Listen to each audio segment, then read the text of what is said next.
राधे राधे। जय श्री कृष्ण। वैशाख मास महत्व कथा अध्याय 18 में आप सभी का स्वागत है। वैद बोला, हे मुनि, मुझ पापी और दुष्ट बुद्धि पर अपने बड़ी दया की है। हे साधु, मैं आपका शिष्य हूँ।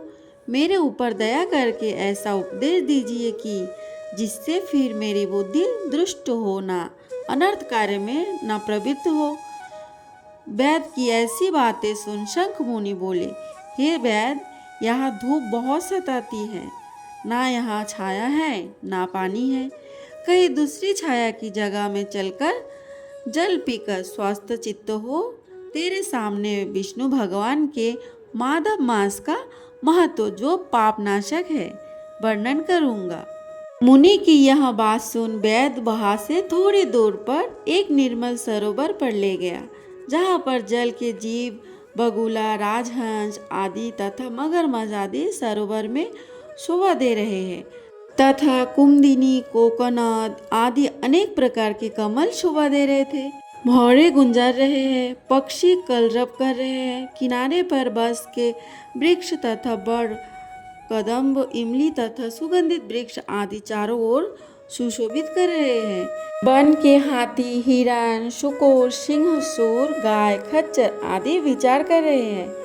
बंदर, लंगूर आदि छलांग मार रहे हैं। प्रचंड पवन के वेग से वृक्ष झोंक रहे हैं। मुनि ने उस रमणीक सरोवर में जाकर स्नान किया और वस्त्र धारण कर नित्य कर्म पूजन आदि से निश्चित हो फल खाए।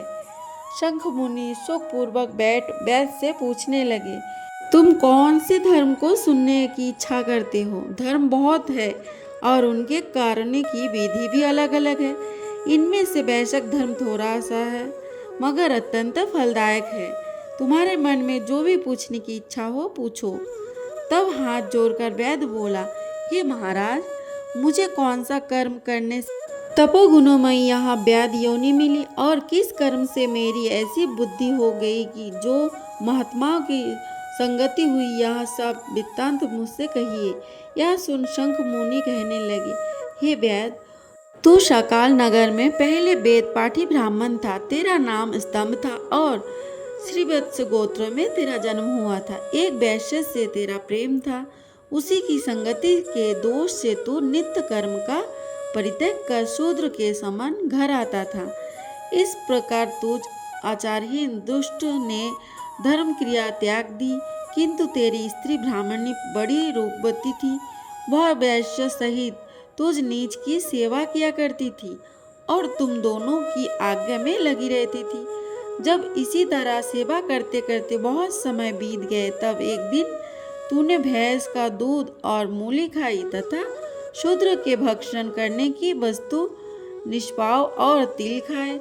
इस अपचय भोजन से तुझे बामन होने लगी और दारुण भंगदर रोग हो गया, जिससे घोर वेदना होने लगी। जब तक घर में धन रहा तब तक वैश्य भी वही रही। फिर सब धन को लेकर घर छोड़कर चली गई तो तुझे घृणा उत्पन्न हुई और रोग में अत्यंत दुखी हो दिन वाणी से व्याकुल चित्त रोता हुआ ब्राह्मणी से कहने लगा, तू मेरी रक्षा कर। मुझ पापी ने तेरा कुछ भी उपकार नहीं किया है।